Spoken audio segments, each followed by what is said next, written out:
This is Find Your Dream Job, the podcast that helps you get hired, have the career you want, and make a difference in life. I'm your host, Mac Pritchard. I'm also the founder of Mac's List. It's a job board in the Pacific Northwest that helps you find a fulfilling career. Every Wednesday, I talk to a different expert about the tools you need to get the work you want. Find Your Dream Job is brought to you by Top Resume. Top Resume has helped more than 400,000 professionals land more interviews and get hired faster. Get a free review of your resume today. Go to maxlist.org/topresume. You're likely to switch careers several times, but if you're in your 30s or even your 40s, you may be getting ready to do this for the first time. Jose Miguel Longo is here to talk about 5 steps millennials or anybody else can take to change careers now. He's a career and life coach who helps millennials achieve meaningful and successful careers while gaining clarity and purpose in life. Jose Miguel also hosts the terrific podcast, Coaching for Millennials. He joins us from Syracuse, New York. Well, here's where I'd like to start, Jose Miguel. How often will a typical person change careers? That's a great question, Mac.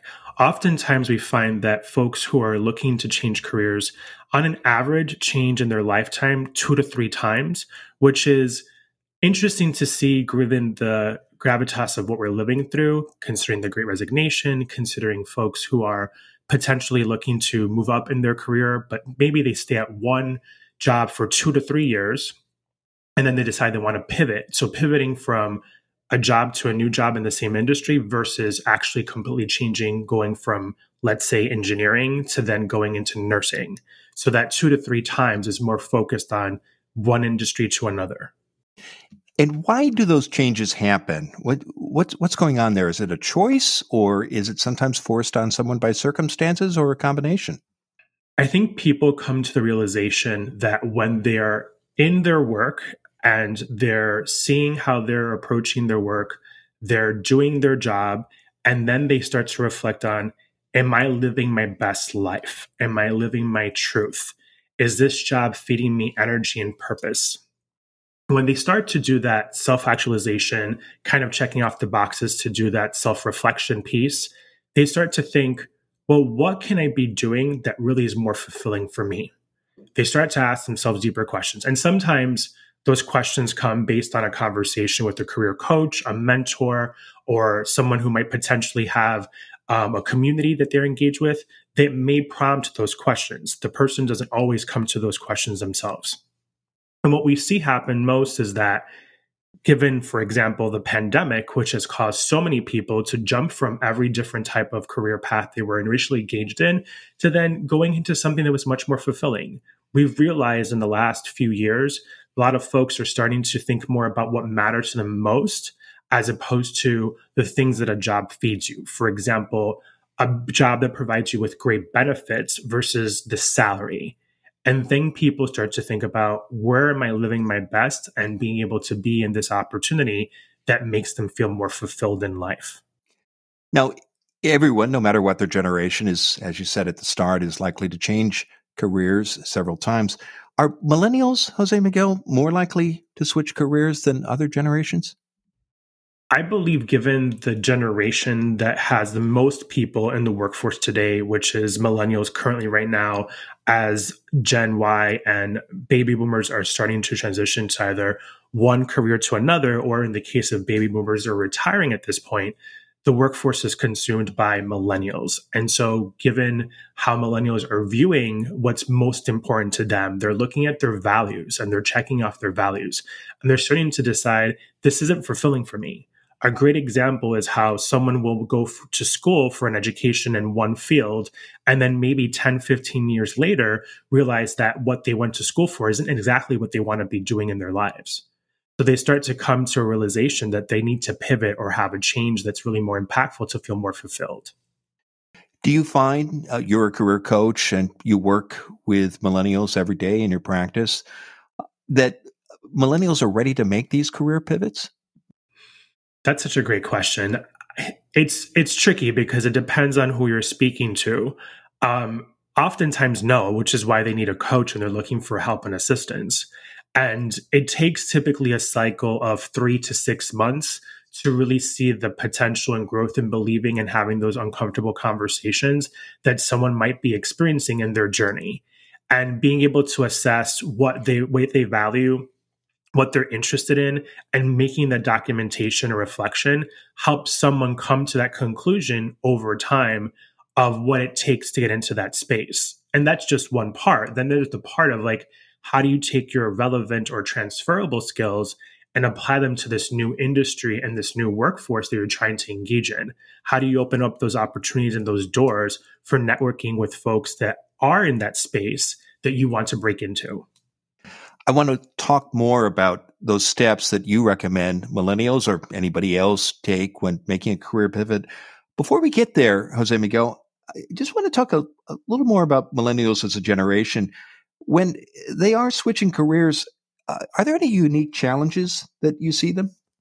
Always. And that's the same for everybody, no matter what generation you're in.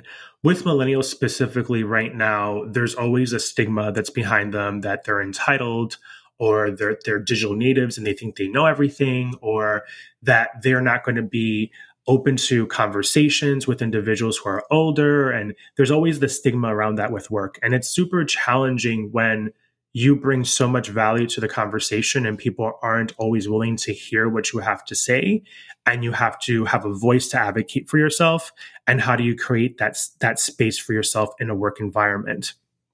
I know there are a lot of conscious companies and employers and businesses out there that are really remarkably doing the work of making sure that in their recruiting practices that they're open to the millennial generation and people of color and individuals that identify with a disability.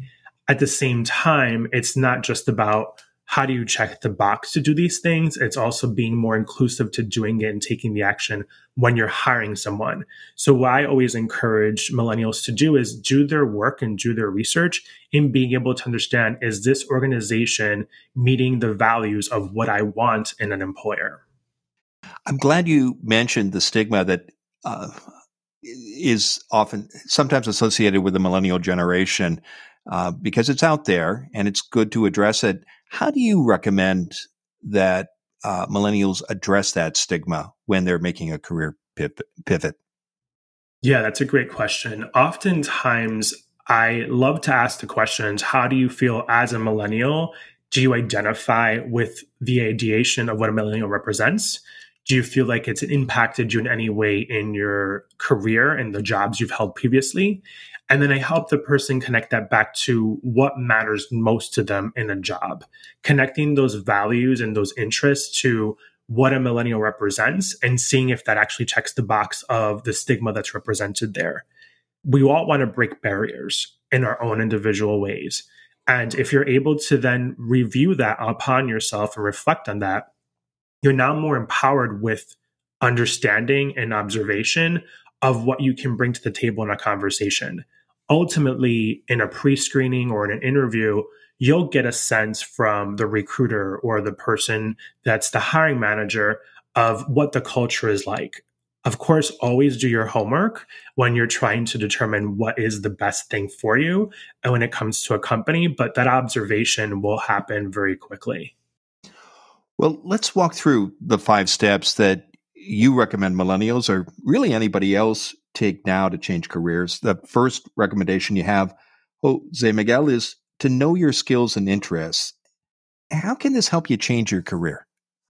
This is the most important one, I have to say. They're all important, obviously, but this one always hits home. And the reason is most people, when they're trying to change from one career, they're trying to pivot from an industry to another, you have to understand what your skills and interests are. If you have no idea what career you're trying to pivot to or what industry you're trying to go to, then you have to do some reflection and evaluation and assessments. This is going to give you an opportunity to then understand what industry is more aligned with your skill set and your interest. But if you have a clear path as to where you want to go, the question is starting to do the homework about how are your skills that you have today. And I'm talking about your power skills. These are skills that ultimately you developed at working in another company. And how are they aligned to the job description that you're reading in the moment? If you're reading that job description, I'm always telling folks, make sure that you're taking a pen or a pencil and a highlighter and you're putting notes on the margin of all the bullets that you've highlighted that you know how to do the work. If you are able to identify those bullets, and it doesn't mean that you have to do all of them, that you're taking the time and energy to then reflect on how are your skills transferable to that job and identifying an example that's closely knit to that. The other thing that comes to mind is doing informational interviewing. That is such an important part of career exploration, but also when you're looking to transition from one industry to another.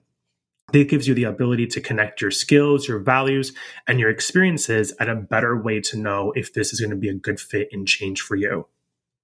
Tell us more about how informational interviews can help you get clear about the skills that will matter most in making a career change and how to apply that information as you draw it out from both informational interviews and the research that you mentioned a moment ago, for example, looking at job descriptions. Absolutely. So when you know your skills, your values, and experiences, when you go to an informational interview, it's you asking the person you've asked to be the interviewee the questions that you want to know about their experience. How did they get to that job? What steps did they take in moving up the ladder? How did they transition from one career to another if that's where they're coming from? And how did they engage in a networking opportunity?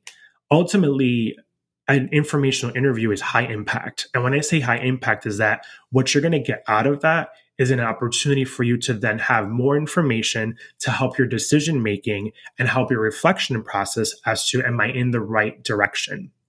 What else do I need to change in my process, in my journey that's important in my transition of moving from one career to another? Maybe you have to do multiple informational interviews from different folks at different companies.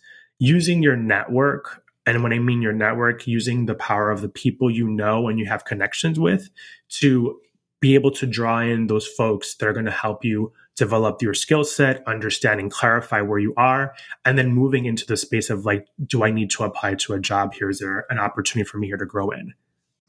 Terrific. We're going to take a quick break, Jose Miguel. And when we come back, Jose Miguel Longo will continue to share his advice on 5 steps millennials or anybody else can take to change careers now. Stay with us.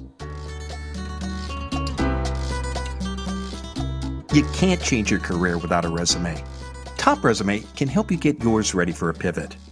Go to maxlist.org/topresume.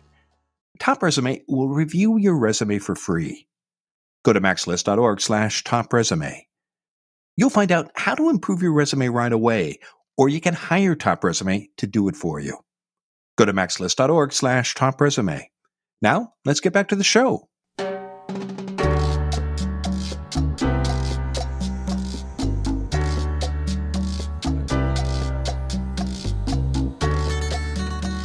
We're back in the Max List studio. I'm talking with Jose Miguel Longo.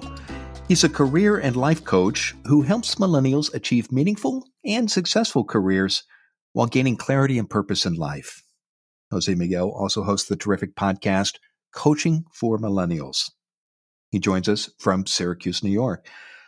Jose Miguel, before the break, we were talking about 5 steps millennials, or really anybody else, can take now to change careers. And you took us through the first step. I want to talk about number 2 on your list. And what you recommend is to look at your network. And you've talked about this a little bit in the first segment, but let's dive deeper into it. What kind of review do you recommend doing, Jose Miguel, and how can you act on this research? Absolutely. Thank you for that. So when we think about your network, right? So many people, today's world will always automatically think, oh, network LinkedIn. And yes, that's a very much driven base and social platform, so to speak, that ultimately will help you expand and grow your network. But the saying that says it's not about what you know, it's about who you know, is often very much leading people into those career connections and that career change. It's always helpful when you then interact with someone and you do some outreach to help you grow not just your network, but your own professional presence and engaging with individuals, but asking people genuine and authentic questions. LinkedIn as a platform is all about being able to help bring people together in a community that has millions and millions of users every single day. When you use the tool's algorithm to search for individuals, you're giving yourself the power and the ability to expand your network. Now, when I mean that it's not about who you know, it's not about what you know, it's who you know, that's a reflection of saying, the most jobs that are out there sometimes are not posted. And it's people in a network, whether it's your inner circle of parents, if you're a millennial that who has other parents, you're a part of a community, or maybe it's your circle of friends and they work at companies where they have jobs, but they're not posted. Having conversations about what's happening in your life and what you're experiencing can lead to other conversations that can lead you to an opportunity. That's what people oftentimes miss the mark with. So if you're able to connect with individuals and have genuine conversations and breaking those barriers of what you're looking for and not being scared, because that's also the biggest part, is taking the courage and leaning in with it and not choosing fear, to be able to ask the question, hey, I'm currently networking into a new industry. I would love to get an opportunity to, pick your brain about what it is that you do and how you get to that job, or how did you choose that career, and then seeing people respond back to you. And I will say, for example, with LinkedIn, outside of just networking with the people in your circle, most people respond back to you and they're pretty genuine about it. They always want to help each other. LinkedIn is a big place, Jose Miguel. How do you recommend making your outreach to your network and these conversations as strategic as possible when you're making a career change? Yeah, that's a great question. The first thing I would outline is that you don't have to have a paid LinkedIn subscription to do this. There's oftentimes people are thinking that they have to invest in to be able to have a really expansive network and have an expansive outreach. A LinkedIn free profile, as long as you've completed your profile, which I'll talk about in a second, will get you what you need. And it's just a matter of you searching on the platform and looking for keywords that are used in the algorithm to get you the people you want to look at. And you have the ability to do the search by job, companies, people, and different groups. When we talk about LinkedIn, your profile is your resume that never sleeps. I'm going to say that again. Your profile is your resume that never sleeps. LinkedIn gives you an amazing opportunity to put as much detail and information as you want, meaning what you might limit in your resume, you don't have to limit on LinkedIn. So you have this amazing opportunity to use a platform that's helping you present your resume to recruiters, to your connections, to people in industry, to companies, to be able to showcase your skills, your values, your experiences, but as well as, what are you passionate about? What drives you? What excites you? What are the things you want people to know about you? And starting a conversation to engage in that will ultimately help you build a stronger network. Well, let's talk about number 3 on your list, which is to change careers. You got to take action. What are the most important actions? Give me your top 3 that millennials or anybody else needs to take when changing careers. Absolutely. The first thing that comes to mind is do your research. You have to be able to know where you want to go before you actually do anything. So you want to be able to take the first step in action, which is the research around the companies that are in the industry you're looking to transition to. Maybe it's researching people that work at that company and have worked there for a significant period of time. Or it could be the other way where you're actually just doing the cultural research about what does this employer have to offer? Is it aligned with my interests and values? The second thing I will go back to say is the network piece as well. So when you talk about the network, that's obviously taking action to take an approach at doing outreach, connecting with the individuals and the people who ultimately are going to help you get into that space. And the third thing I'll mention is being able to understand what timeline you're working on. When you create a timeline for what you want to do in a career transition, that helps you stay focused, it holds you accountable, and it gives you the opportunity to see and review the work that you've accomplished. Terrific tips. Let's move on to number 4 on your list of 5 steps millennials, or anybody else can take to make a career change. And that's to identify the companies that meet your needs. Why is it so important to know which companies that meet your needs, and shouldn't you just sit down instead, Jose Miguel, and apply everywhere? Why do you need a targeted list of companies? You want to be strategic, point blank. Ultimately, the more time you spend job searching, you want to identify what does the company have to offer? Does the company's values and culture, are those affiliated to yours? You want to be able to make sure that where you're looking and who you're considering as a company, that it really aligns with who you are as a person. You want to feel like you're seen, like you're heard, and like you're valued. To be able to do that, you want to make sure that you're doing the research on the company and making sure that those companies that you're interested in are going to align and be a good fit. The reason a lot of people during the pandemic and after the pandemic have started to make these career changes because where they were before wasn't aligning with the person they've become after the pandemic.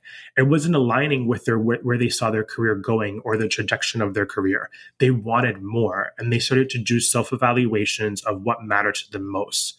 That is why this step is so important in their process and journey.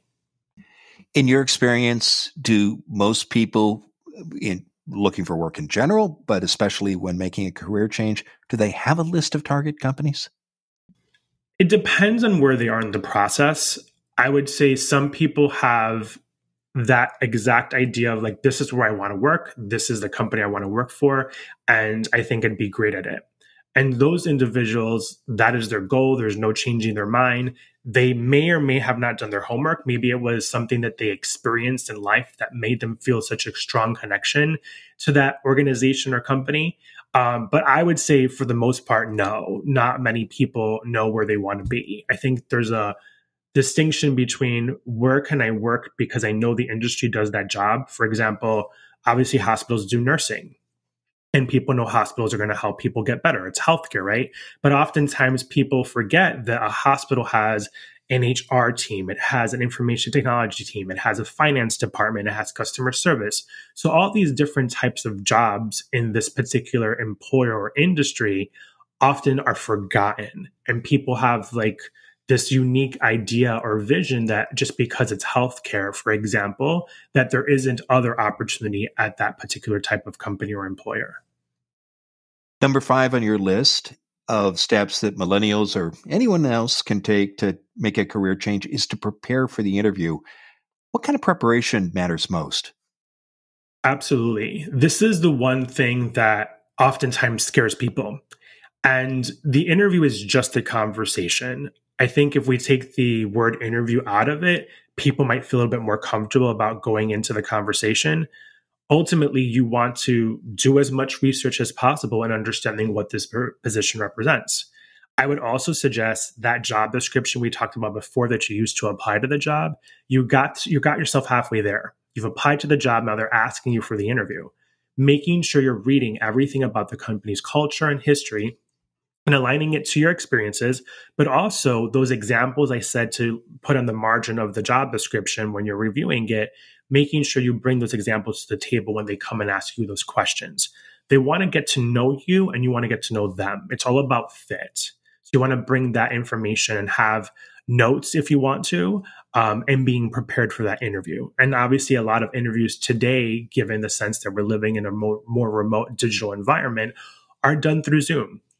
I would say it's okay to have your phone or note cards to be able to help you in navigating the conversation. Well, it's been a terrific conversation, Jose Miguel. Now tell us what's next for you. Absolutely. I'm most excited about the next steps in my career practice and coaching practice is to work with millennial parents and essentially as building programs and courses to help the parents of high school students that are going to embark on their journey in college and developing the essential skills that they need to be successful in college and in their future career. I know listeners can learn more about you, your services, and your podcast by connecting with you on your LinkedIn page. And as always, when sending out a LinkedIn invitation, I hope they'll introduce themselves and also mention that they heard you on the show.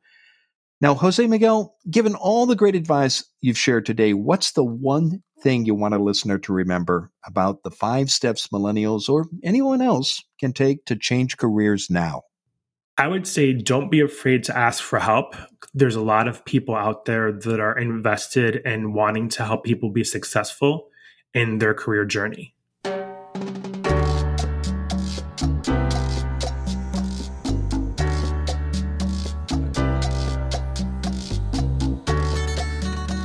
Make sure you never miss an episode of Find Your Dream Job.